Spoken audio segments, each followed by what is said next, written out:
गायत्री जी आराम से हॉल में सो रही थी और दूसरी ओर सुनीता रसोई घर में दोपहर का खाना बना रही थी। तभी अचानक से घर की डोरबेल बजती है। कौन हो सकता है? क्या करूं? मैं तो पकोड़े तल रही हूँ। 2 मिनट रुकना, अभी आती हूँ।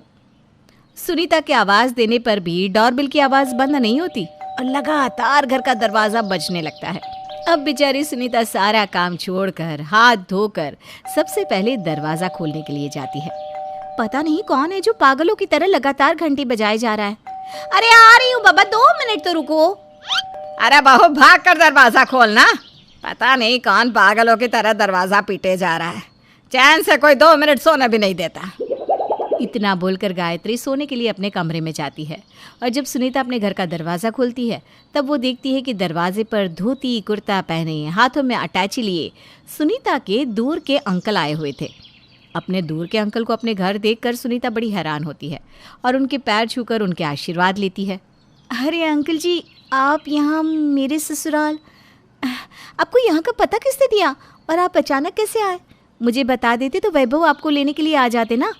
अरे सुनीता बिटिया, हम तो अपने बेटे से मिलने आए थे इस शहर में, पर हमें पता चला कि हमारा बेटा दूसरे शहर में शिफ्ट हो गया है। फिर हम तुम्हारे पिता को फ़ोन किए तो वो बताया कि हमारी बिटिया का ससुराल भी यहीं है, तो हम सोचे कि तुमसे मिलते जाते हैं। ये तो आपने बहुत अच्छा किया अंकल जी। आइए ना, अंदर आइए। सुनीता अपने मिश्रा अंकल के हाथों से सामान लेकर उन्हें अंदर ले जाती है। कुछ देर बाद वो अपनी सास को बाहर बुलाती है और मिश्रा अंकल को अपने घर वालों से मिलवाती है। अंकल जी, ये मेरी सास है गायत्री देवी, और आपकी दामाद जी अभी ऑफिस में है, रात को घर आएंगी। आप हाथ मुंह धो लीजिए, मैं आपके लिए खाना लगा देती हूँ। इतना बोलकर जैसे ही सुनीता रसोई की तरफ जाने लगती है तभी वो और गायत्री देखते हैं कि मिश्रा अंकल उठकर दरवाजे के पास गए और उन्होंने जो मुंह में पान था वो दरवाजे पर ही थूक दिया। ये देखकर गायत्री को बहुत गुस्सा आता है, पर बेचारी चाहकर भी कुछ नहीं कह पाती क्योंकि सुनीता ही अपने अंकल से कहती है, अंकल जी, यहाँ पर थूकना मना है। आप वहाँ वॉश बेसिन में थूक लीजिए और हाथ पैर धोने के लिए हॉल में एक बाथरूम है। अरे बिटिया, जब बाहर इतनी बड़ी जगह है थूकने के लिए तो छोटी सी जगह क्यों गंदी करनी? और वैसे भी हमेशा थूक घर के बाहर होना चाहिए, ना कि घर के अंदर। मिश्रा की ये बात सुनकर ना तो सुनीता कुछ बोल पाती है और ना ही गायत्री। अब इसी तरह से पूरा दिन निकल जाता है और मिश्रा एक कमरे से दूसरे कमरे में जाकर सामानों को छूते छेड़ते और उसके बारे में गायत्री देवी से पूछते। समझन जी, वैसे घर तो बहुत बढ़िया बनाए हो तुम, पर घर में बहुत सी ऐसी सुख सुविधा की चीज़ें हैं जो हमारे पल्ले नहीं पड़ रही। जैसे कि तुम्हारा बिस्तर बड़ा मुलायम है। अरे कैसे बनवाया इतना मुलायम बिस्तर? समधी जी, से गद्दा कहते हैं। मार्केट में आराम से मिल जाता है, अब तो गांव में भी मिलता है। वैसे आप मेरी बहू के रिश्तेदार हैं, पर मैंने आपको देखा नहीं कभी। क्या रिश्ता है आपका मेरी बहू से?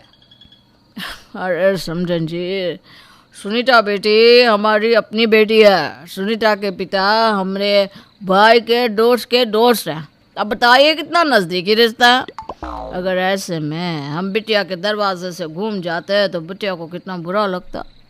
सच में समधी जी, बहुत करीबी रिश्ता है आपका। अब जाकर आप अपने कमरे में सो जाइए, आपका कमरा भी इसी तरह से है। अरे समझन जी, हमको कमरे की कोनो ज़रूरत ना है। आज दिन में हम जिधर बैठे थे उधर ही सो जाएंगे। और वैसे भी ना हमको इस मुलायम बिस्तर की आदत ना है, हम तो फर्श पर सोना पसंद करते हैं।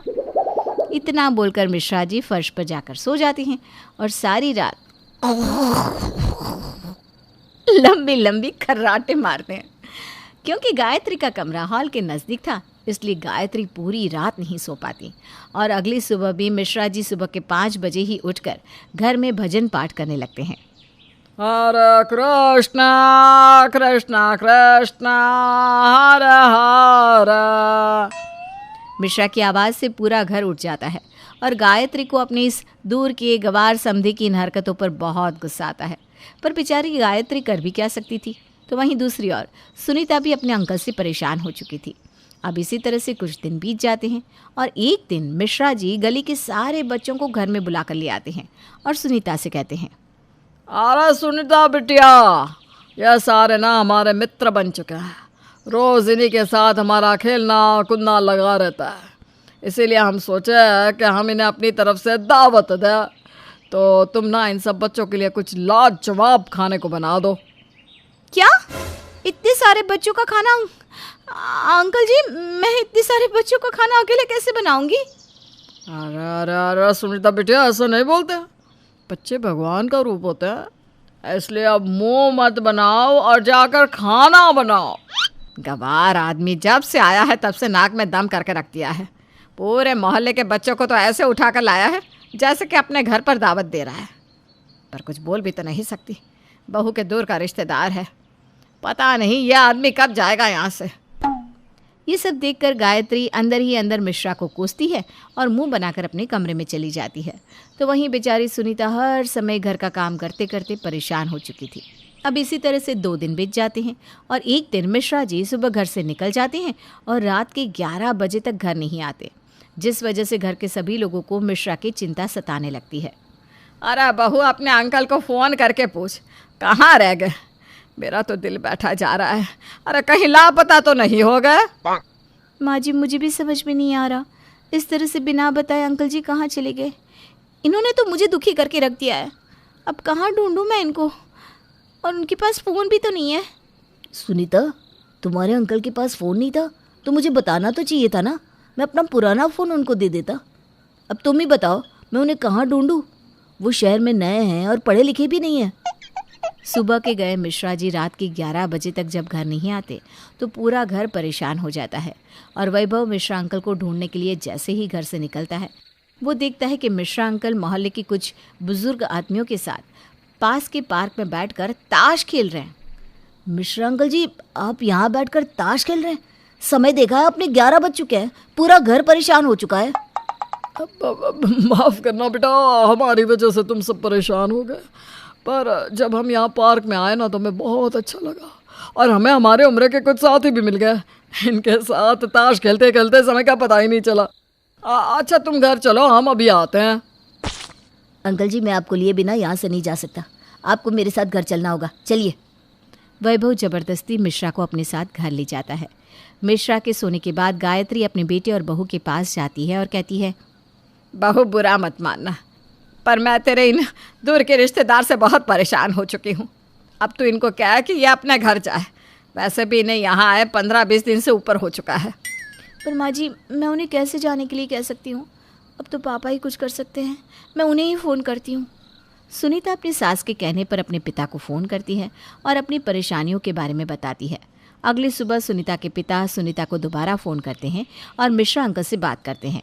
सुनीता के पिता से बात करने के बाद मिश्रा जी तुरंत अपनी ट्रेन की टिकट वैभव को निकालने के लिए कह देते हैं।